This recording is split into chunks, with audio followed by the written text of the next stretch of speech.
그 월급에 잠이 와?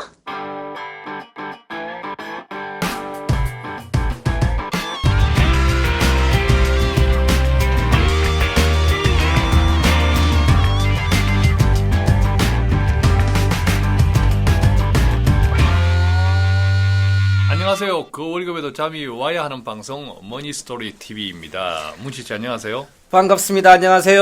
예, 오늘 우리가 아침에 방송을 하고 있는데요. 날씨가 꾸리꾸리합니다. 뼈 아픈 네. 사람, 쑤신 사람도 있을 것 같고요.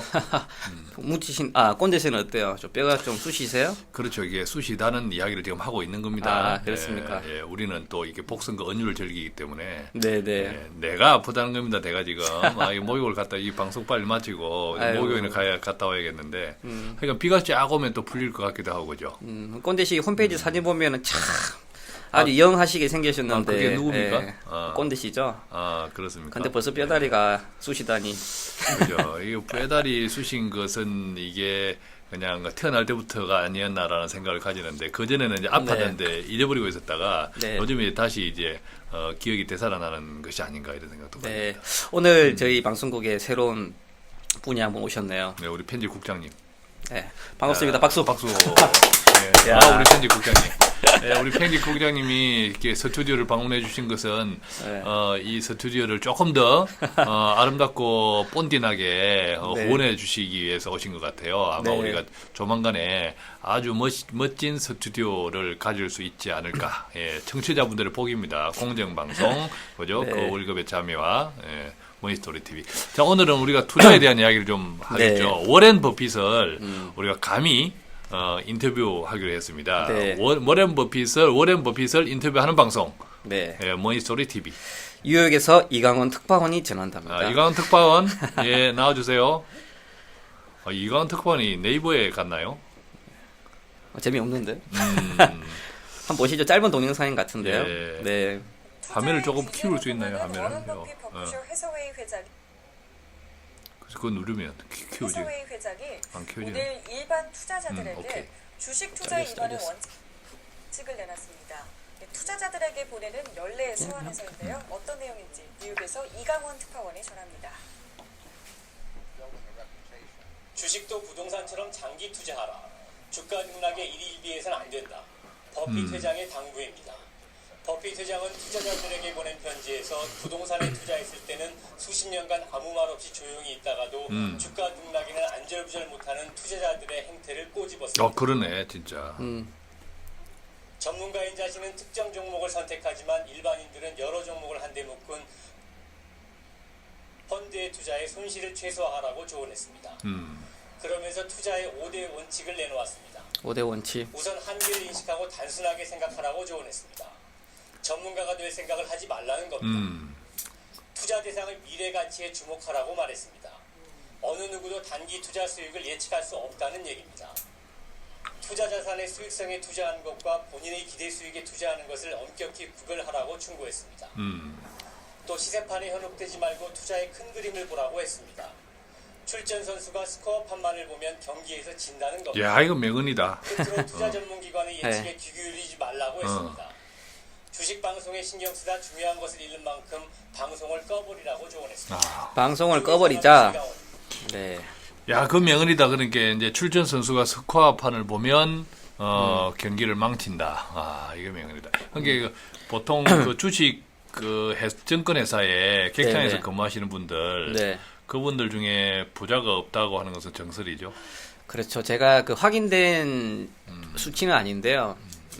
증권사 직원들이 퇴직을 할 때 약 80% 정도가 자, 이때 정권은 박정권, 이정권을 뜻하는 게 아닙니다. 네, 정권회사입니다. 네, 80% 정도가 손실을 보고 나온다라는 얘기가 있습니다. 네. 그게 이제 아까 조금 전에 워렌 버핏 옹께서 이야기하신 출전 선수가 스코어판을 보면 경기를 망친다. 네, 이야기겠죠. 맞습니다. 그런데 우리가 일반적으로 이렇게 주식하면 일반인들은 아까 투자 이론칙 아까 어떤 있었던 것 같은데 주식하면 왠지 네. 이게 전문가 리그처럼 일반인들이 다 생각하는 것 그렇죠. 같아요. 네. 자, 주식 투자가 뭔지 네. 조금 우리 최고의 자산관리사 문치 씨가 한번 쉽고 네. 명료하게 한번 정리를 해봐 주시죠. 주식 투자란? 주식 투자란 제가 생각하는 주식의 메리트는 그런 것 같아요. 적은 돈으로 회사의 좀 일부분을 살 수 있다는 게 적은 큰 돈으로 포인트인 것 같은데, 회사를 산다. 어차피 저희가 자본주의 사회에 살고 있지 않습니까? 그래서 자본주의 사회는 뭐 자본가, 노동이 어떤 부를 창출하고 이루어져 가는데, 중요한 거는 이제 이걸 통해서 저희가 돈을 벌고, 중요한 거는 노후도 준비해야 되고, 애들도 대학 보내야 되고, 이런 준비가 하게 되어 있습니다. 근데 이제 노동이라는 건 또 제한적이잖아요. 시간을 소비해야 되는 거고, 무한정 저희가 투입할 수도 없는 거고, 그렇다고 이제 자본이 일을 하게끔 만들어야 되는데, 이 자본이라는 게 또 우리가 또 무한정 많은 것도 아니고, 예. 그렇다고 더 자본이 없는데 또 뭐 어떻게 회사를 차려야 되냐? 그것도 아니지 않습니까? 그 대안이 저는 주식인 것 같아요. 노동력의 한계가 있으니까 일단은 주식이라는 걸 통해서 주식을 산다는 것은 내가 잘 때 일단 다른 사람들이 내를 대신해서 일을 해주는 거잖아요. 맞죠? 저는 그게 그 개념인 것 같아요. 네. 그러네. 쉽게 말하면 삼성전자 주식을 하나 샀다. 그러면 나를 위해서 전 세계에 있는 삼성전자 임직원들이 일을 하는 거지 않습니까? 저는 그게 주식에 대한 포인트인 것 같습니다. 그러네. 네. 그렇지. 그러니까 이게 그러네. 우리가 삼성전자 주식을 한 주를 샀다 이러면 사실은 그 주식을 산 거지만 실질적으로는 삼성전자를 내가 산 거잖아. 그렇죠. 지분을 갖게 그죠? 되는 거죠. 삼성전자를 네. 샀어 내 돈으로. 네. 단지 내 삼성전자를 사긴 샀는데 내 지분이 한 주야, 그죠? 그렇죠. 요즘 네. 삼성전자 한 주가 얼마예요? 130, 40 왔다 갔다 하시죠. 그죠? 네. 예. 그럼 내가 130만 원, 40만 원, 100 몇십만 원의 돈을 주고 한 주를 샀다고 하는 것은 그 삼성전자의 적어도 한 주만큼의 내가 주인이야. 그렇죠. 한 주만큼의, 그죠? 네. 그러네. 이게 주식에 대한 개념이에요. 그 말이 뭐냐면 내가 지분 투자를 했으면 단기적인 것보다는 중장기적인 미래에 대한 전망이라든지 그런 걸 보고 투자를 한다는 소리죠. 그럼 내가 네. 산 삼성전자 주식 가치를 올려주기 위해서 네. 삼성전자에 소속된 수만 명의 수만 명의 직원 수는 정확히 모르겠지만 네. 그 임직원들이 새벽부터 밤늦게까지 일을 한다는 거잖아. 치기 주죠. 네. 이건희 회장이 파트너예요, 파트너. 네, 동료지, 동료. 그렇지. 근데 내한테는 네. 뭐 이렇게 이렇게 네. 차가 안 나오지. 네. 그래서 많은 분들이 주식 투자하면 뭐 패가 망신한다. 아니면은 주식 투자에서 재미 본 사람 없다. 뭐 얘기하는데 그거는 주식을 좀 투기의 대상으로 보지 않았나. 좀 본래 소성을 좀 많이 까먹고 예. 너무 돈에 대해서만 불리는 거에 대해 집중하지 않았나 그렇게 생각이 주식을 듭니다. 산다고 하는 네. 것은 나를 위해서 일해주는 회사를 그만큼 가진다는 것. 그렇죠. 그죠? 또 주식을 산다는 것은 나를 위해 일해주는 수많은 사람들을 가진다는 것. 그렇죠. 그거네. 네. 그죠? 야, 그래서 지금 워렌 버핏이 투자의 5원칙을 내놨네요. 원칙. 첫 번째가 전문가가 될 생각하지 말라. 예. 이게 우리가 이제 주식하면 왠지 전문가가 되어야 되는 것 같고 네. 주식을 샀다 이러면 왠지 그때부터 네이버 들어가면 그 전까지는 뭐 연애 뭐 이런 소녀시대 이런 것을 먼저 찾았는데 주식을 산 다음부터는 왠지 경제 쪽을 한번 봐야 되는 것 같고 그렇죠. 예. 이런 강박관념 예. 이게 아니라는 거죠, 그렇죠. 그죠? 전문가 되지 생각하지 말고 그렇지. 미래 가치를 보고 투자하라 이 개념인 것 같아요. 우리 어떤 모임에 가도 일반 네. 이렇게 동창회 같은 데 가도 누가 주식 뭐 이렇게 몇 마디 이야기하면 와, 그 갑자기 전문가가 되는 그렇죠. 전문가가 네. 된 듯한 그런 포즈가 되고 왠지 또 다른 사람들도 야, 왠지 저 사람이 저 친구가 뭔가 아는 것 같은 이런 그 선입견을 가지는 그런 거죠. 그리고 이 정보가 대부분 내가 아는 사람을 통해서 고급 정보 많이 옵니다. 예를 들면 내가 아는 사람이 저기 다니는데 이거 나한테면 돈 정보다. 그렇지. 예. 대부분 그럴 정보들은 벌써 시장에 공개된 경우 많이 있고요. 쉽게 말해 자기까지 떨어진다는 정보는 벌써 시장에 노출된 재료입니다. 그게 예. 걸레가 됐지, 걸레가. 네. 돌고 돌아 흙탕물이 된 정보가 그래서 내한테 이제 오는 그 우렌 버핏도 아까 인터뷰 때 말한 것처럼 자신이 없으면 개별 주식보다는 펀드를 하라고 합니다. 펀드를. 자, 그 주식에는 뭐 여러 가지 위험들이 있는데 크게 세 가지 위험이 있습니다. 뭐 개별 위험, 시장 위험, 심리적 위험. 크게 세 가지가 있는데. 어렵다. 예. 개별 위험이 그거예요, 그거. 꼰대 씨가 이걸 정해 주시죠. 개별 위험이라고 하는 것은 그 주식 자체가 가지는 위험. 그렇죠. 그죠? 네. 그런 그 회사에 대한 위험. 그렇죠. 그런 것들을 이제 개별 위험이라고 하죠. 네, 내가 머니스토리 TV 지분을 샀어. 샀어. 근데 꽁대 뭉치가 방송을 더럽게 못해. 네. 꽁대 그러다가 뭉치가 방송 문을 못해. 닫아버린 거지. 그러니까 투자자 문 날리는 거죠. 그리고 꼰대가 갑자기 뭐 비가 오면 뭐 몸이 쑤시기 시작하면서 그렇죠. 건강에 굉장히 안 좋다는 소문이 들려. 그렇죠. 이런 것들이 개별 위험에 영향을 주겠다, 그죠? 그렇죠. 예. 그러니까 그런 거에 대한 리스크가 있기 때문에 다양한 그 분산 투자가 필요합니다. 그래서 그 펀드를 하다는 거는 어떤 뭐 수익성 그런 측면도 있지만 자, 아까 쉽게 말하면 거기서 네. 개별 위험이 또 무슨 위험이 있었죠? 시장 위험. 시장 위험. 시장 위험은 뭐예요? 시장 위험은 좀 개별 위험과 상관없이 음. 쉽게 말하면 내가 주식 투자한 종목들에 대해서는 실적도 좋고 운영이 잘 되고 있어요. 내 거는 좋은데. 예, 말 그대로 시장에서 오는 위험, 시장에서 즉 오는 외부로부터 오는 위험들이 있습니다. 쉽게 말하면 미국발 금융위기라든지, 그렇지. 예, 아니면 북한이 미사일을 싼다든지, 그러네. 이번에 뭐 우크라이나 사태라든지 예, 그런 등등 이게 시장에 묻어가는 위험이네. 외부로부터 오는 그렇지. 변수들이죠. 내 그 개별 기업은 괜찮아. 내가 투자한 그 기업은 괜찮은데 사실은 네. 시장이 어수선하니까 그렇죠. 네. 같이 동료되어서 내 주식도 떨어지는 그렇죠. 그런 예. 것들이 시장 위험이다. 또 시장 어떤 게 위험인 있었죠? 거고. 아까 그다음 심리적. 마지막이 이제 심리적 위험인데요. 이제 워렌 버핏도 이런 부분들을 많이 경계를 하는 것 같습니다. 즉 대부분 보십시오. 2007년도에 고객분들 펀드 줄 서서 가입하셨고요. 예. 왜 즉, 줄을 썼죠? 그 주식이 오르고 그 친구가 강남 가니까. 그렇죠. 공격적인 또 마케팅을 하죠. 금융권에서는 주가 3천 간다. 그렇지. 끝이 어디인가. 예. 보통 그 대통령들도 취임 초에 또 선거 운동할 때 하여튼 그런 이야기 했죠. 누가 뭐 주가가 3천 간다고 한 10년 전에 그런 이야기 했죠. 네네네. 3천 간다. 뭐 그런 이야기. 그런 이야기들이 또 많이 강남을 같이 따라가게 되는 그런 경우. 그래서 거의 고점에서 대부분들은 고객분들이 탐욕을 부리는 거죠. 탐욕을 부려서 주식을 꼭지에 사게 되고 그리고 주가가 과도하게 빠진다. 예. 뭐 미네르바가 와서 주가 800 간다. 어찌 보면 그때가 이제 저점인데 이제 그때 이제 공포를 느껴서 주식을 팔게 되는 거죠. 오히려 이렇게 갑자기 확 싸질 때 네. 주식 값이 그냥 쓰레기 값이 됐을 때 주워 모아야 되는데. 그렇죠. 예, 네, 워렌 그때, 버핏처럼. 그때 내 것도 오히려 쓰레기로 만들어 버려, 그죠? 즉 이제 탐욕과 공포라는 그게 심리구나. 네, 이 심리 때문에 이제 주식을 처분하게 손실을 보는 위험. 이게 그렇구나. 심리적 위험인 거죠. 그러니까 아까 네. 우리가 이제 개별적인 위험, 또 시장의 위험, 심리적인 위험들을 그 일 개인은 절대 그것들에 맞서서 싸워서 승리하기 힘들다. 힘들다. 그래서 우리가 이제 뭉치 씨가 펀드를 하는 게 좋다. 그래서 이제 그 각각 위험별 대처 사항을 대처할 요령들을 보면 개별 위험 같은 경우는 이제 분산이 맞죠. 분산을 내가 바빠 죽겠는데 뭐 여러 군데 할 수 없지 않습니까? 그렇지. 그리고 LG전자 사시고 삼성전자 사시고 뭐 서울 반도체 샀다. 이건 분산 투자가 아닙니다. 예. 같은 종목을 묶어 놓는 거는 오히려 분산 투자가 아니다. 같은 산업군, 같은 업종을 산 거니까 네, 그래서 한 업종에 그 집중 투자한 거죠. 어떤 맞아요. 경우는. 그래서 몰빵한 거죠. 그 뭐 반도체도 좀 샀으면 좀 자동차도 좀 사고, 그렇지. 그다음 식품도 좀 사고, 네, 이런 헬스도 좀 사고, 즉 종목별 분산이 필요합니다. 근데 그게 가장 잘 돼 있는 게 펀드예요. 예. 펀드를 사면 수익에 대한 것도 있지만 기본적으로 종목들이 약 30개에서 50개 정도가 분산돼 있으신 거죠. 즉 펀드를 하신다면 일단 아까 제가 서두에 말씀드린 개별 위험은 사라져요. 예, 한 회사에 투자했을 경우에 그 회사가 몇십 개 회사가 되니까 투자 회사가 망할 위험은 줄어든다. 그 몇십 개 회사가 같이 이제 섞이면서 소위 이제 그렇죠. 평균화되니까 그죠? 그렇죠. 네, 위험이 네. 평균화되니까. 그렇죠. 그래서 개별 위험은 펀드로 하시면 괜찮으실 것 같습니다. 네. 개별 위험은.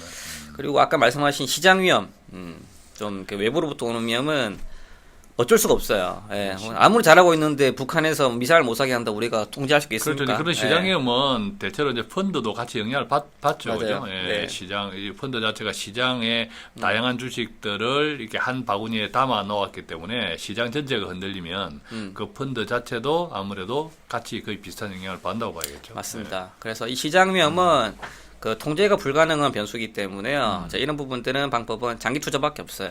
예. 중장기적으로 가야지만 시장으로 오는 리스크는 사라진다. 우리가 즉, 장기 투자를 한다고 네. 할 때는 그 어떤 자본시장에 대한 장기적인 믿음은 기본적이다, 그죠? 그렇죠. 네, 장기적인 믿음이 있어야죠. 네네.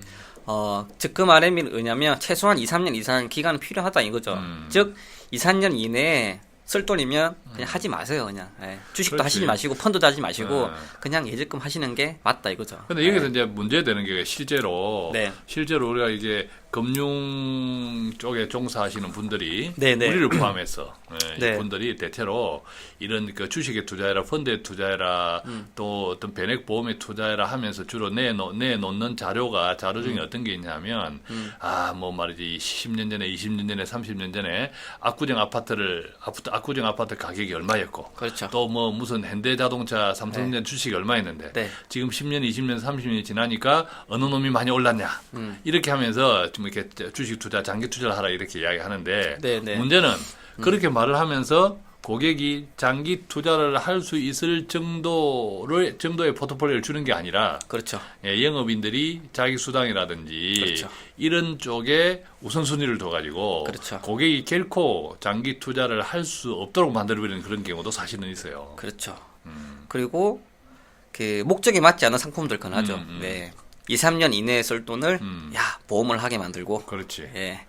10년 이상 장기적인 쓸 돈을 적금을 하게 만들고 1년 뒤에 쓸 돈을 펀드를 하게 만들고 당연히 그럴 수밖에 없어요. 쉽게 말하면 여러분이 창고에 가셔가지고 상담하는데 그 직원들이 본인들한테 어떤 시간을 할애하는 자체가 쉽지 않아요. 자기들 월급쟁이인 거고 일단은 회사 주력으로 미는 상품들 예. 그런 판매 실적에 따라서 자기들 성과가 달라지기 때문에 일단은 뭐 좀 죄송한 말씀이지만 그렇게 고객 지향적으로 컨설팅을 하진 않을 거다. 자, 어쨌든 이게 네. 장기 투자를 할 수 있으면 또 하도록 해야 한다. 네. 그래서 펀드를 통해서 위험을 분산해야 되는 것이 정답이다. 네. 어쨌든 그것들이 장기화되지 못하면 그것조차도 실패할 확률이 크다라고 정리하면서 이 원칙이 뭐였죠? 어떤 원칙이죠? 그 워렌 버핏 워렌 버핏. 이야기했던 두 번째 원칙. 밑에 없나요? 밑에 아까? 예, 뭐 미래가치 주목하라. 그렇지, 그다음에 미래가치 단기 주목하라. 투자 수익 예측하지 마라. 근데 이게 투자 네. 대상의 미래 가치에 주목하라 이것은 참 미래 가치에 주목하기가 쉽지 않습니다. 일반인들은. 맞습니다. 일반인들 네. 미래 가치에 주목이 쉽지 않은데 네. 네, 가능하면 진짜 조금 개별 주식을 이렇게 관심 있게 보려고 하면 네. 미래 가치에 미래 가치를 분석하는 툴은 여러 가지가 있죠. 네. 정확하지는 않지만 사실은 이제 그렇게 해야 된다는 거. 어쨌든 그것도 이제 펀드로 일반인들은 펀드에 담는 것이 가장 손쉬운 방법이라는 거고요. 어쨌든 그 밑에 보면 단기 투자 수익을 예측할 수 없다. 그러니까 결론적으로 단기 투자를 하지 말라는 거죠. 단기 수익을 네. 위해서는 투자를 하지 마라. 근데 워렌 버핏이 투자의 기재면서 이제 투자의 바이블처럼 얘기를 많이 나옵니다. 뭐 장기 투자, 분산 투자, 미래 가치에 주목하라. 근데 이게 쉽지 않아요, 진짜. 이게 쉽지 않죠. 쉽지 않으니까 그리고 사람들이 이제 비이성적이다 이거죠. 그리고 시장 자체가 완전한 시장이 아니다 보니까 네. 오히려 더 기회가 있는 것 같아요. 예. 우리 일반인들은 이렇게 장기 투자는 어떤 경우에 하게 되냐면 장기 투자에 대한 뚜렷한 신념을 가진 사람이 하는 것이 아니라 건망증이 심한 사람들이 장기 투자를 해. 건망증이 심한 사람들. 묻어두고 샀는지도 몰라. 샀는지도 몰라.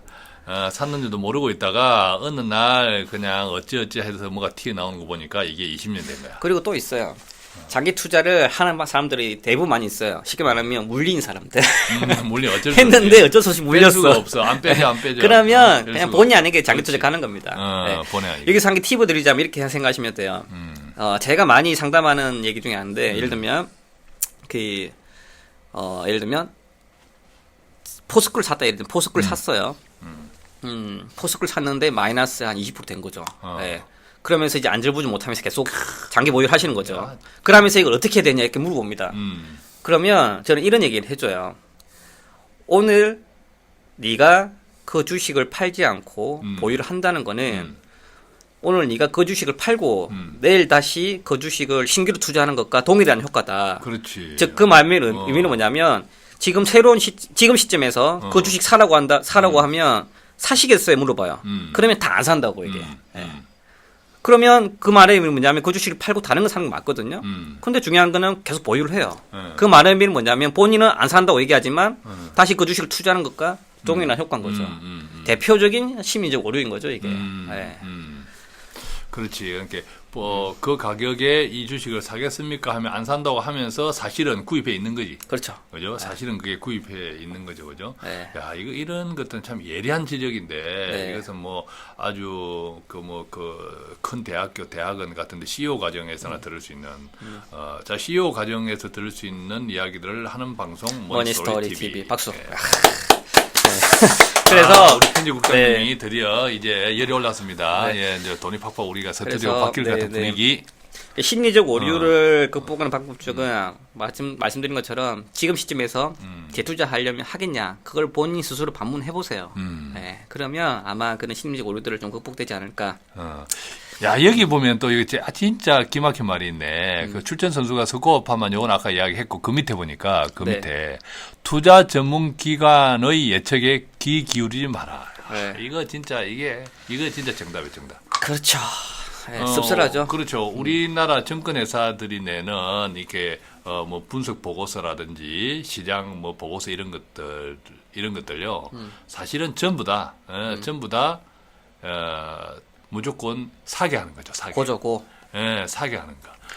사게. 절대 팔아라 하는 게 없어요. 사게 하는 거. 그렇죠. 조정이라는 표현을 쓰고, 뭐, 대세 상승, 저 쓰고, 뭐, 추세, 뭐, 전부 사라 하는 거. 예, 왜 그러죠? 왜 사라 하죠? 근데 증권회사들은? 묵고 살아야죠. 묵고 살아야죠. 묵고 살아야 되고 팔아야 되고. 근데 그 파라고 하면 안 되나? 왜 사라고만 하지? 일단 애널리스트를 보고서를 낼 때는 대부분 이제 기업가들과 연관되어 있는 경우도 많이 있고요. 그럼 자기가 팔라는 보고서를 쓴다 이러면 안 좋아요 기관들이. 그렇지, 네. 그렇겠네. 여기서 이제 기관들이라고 하는 것은 예를 들면 삼성전자라든지 현대자동차라든지 이런 것들 기관. 그리고 그죠? 애널리스트들은 자기들도 이게 인기 연예인처럼 똑같아요. 인기가 많아야 되거든요. 그래서 그런 부분 때문에 인기를 얻기 위해서 좀 그런 부분들은 많이 좀 자제를 하고 그리고 있고. 이제 증권회사들이 아무래도 아직도 이렇게 사고 팔고 하는 거래 수수료가 증권회사들의 수익 모델에 아주 큰 비중을 차지하고 있기 때문에 재밌는 거는 2008, 9년도에 금융위기 왔을 때 그때 기사 자료를 한번 검색해 보시고요. 네. 2007년도 10일경에 주가가 최고점 갔을 때 그때 그때 기사. 주가를 그때 그 기사들을 한번 검색해 보세요. 그때도 뭐 보나마나 네. 뭐 고. 제일 고점에서 고고를 얘기할 그렇지, 거고요. 고고지. 제일 저점에서 뭐라고 얘기하냐면 앞이 깜깜하다. 음. 바닥이 어딘가, 지하실이 어디인가. 이런 얘기가 나옵니다. 그때가 바닥이에요, 근데. 그만큼 우리는 매스컴에 휘둘린다. 그래서 워렌 버핏 같은 분은 대단하신 분이시죠. 워렌 버핏 같은 분은 이제 매스컴에 휘달리지 말고 제 미래 가치를 본다는 소리인데 쉽지 않아요, 근데. 그래서 이제 그 투자 전문기관 주로 이제 증권회사라든지 애널리스트 쪽에서 내는 이런 보고들이 대체로 결론을 정해놓고 내고 있다. 네. 어떤 객관적인 분석이나 예측보다는 결론을 정해두고 그 결론으로 유도하기 위한 보고서다. 이렇게 냉정하게 좀 생각해. 오히려 여러분들이 예. 보고서를 본다면 그 좀 거시적인 측면 있잖아요. 이제 그걸 매크로라고 부르는데 좀 세부적인 것보다는 전반적인 글로벌 경기가 어떻게 움직이고 있는지에 대한 그 현상 파악 정도 그 정도를 참고하는 거에 대해서는 저는 동의를 하는 편입니다. 그렇죠. 쉽지가 않죠, 근데 쉽지가 않죠. 쉽지 않기 때문에 상담을 해야죠. 네, 그렇죠. 자, 우리도 언젠가 우리 머니스토리 TV도 이게 좀 이렇게 공정한 보고서를 이렇게 데일리로 또는 또 위클리로 낼 수 있는 그런 날이 오면 좋겠습니다. 그죠? 근데 뭐 이 방송 자체가 보고서니까 그런 되겠다. 네. 자, 오늘 그러면 여기까지 또 워렌 버핏 옹을 연로하신데 우리가 너무 오래 인터뷰를 한 것 같아서 조금 죄송합니다. 그리고 제가 굿바이 마지막으로 워렌 버핏. 굿바이 워렌 버핏 그리고 오늘 그 방송의 포인트는 아까 말씀드린 것처럼 주식 투자의 묘미는 적은 돈으로 회사의 지분을 사는 거다. 내가 지분을 사면 그렇지. 나를 내 주주를 위해서 나를 위해서 관계된 모든 사람들이 일해준다. 예. 그건 이제 예를 들면 한 회사 사면 그러는데 아까 펀드에 투자하면 펀드를 사면 그 펀드에 담겨 있는 수십 개의 기업의 임직원들이 네. 나를 위해서 일을 해준다는 거잖아. 네. 이게 참 우리가 멋진 희망적인 메시지로 오늘 이 방송 워렌 버핏과 함께한 이 투자 5대 원칙 그죠? 네. 아주 이렇게 희망적으로 마무리할 수 있을 것 같습니다. 그래서 방송 참고해 보시고요. 뭐 세부적인 것들에 대해서는 다시 정리를 해서 저희 머니스토리 TV 홈페이지에 칼럼 형식으로 저희가 다시 정리해 놓도록 하겠습니다. 자, 뉴욕의 이광현 특파원 수고 많았습니다. 네, 수고 많으셨습니다. 예, 감사합니다. 예, 고맙습니다.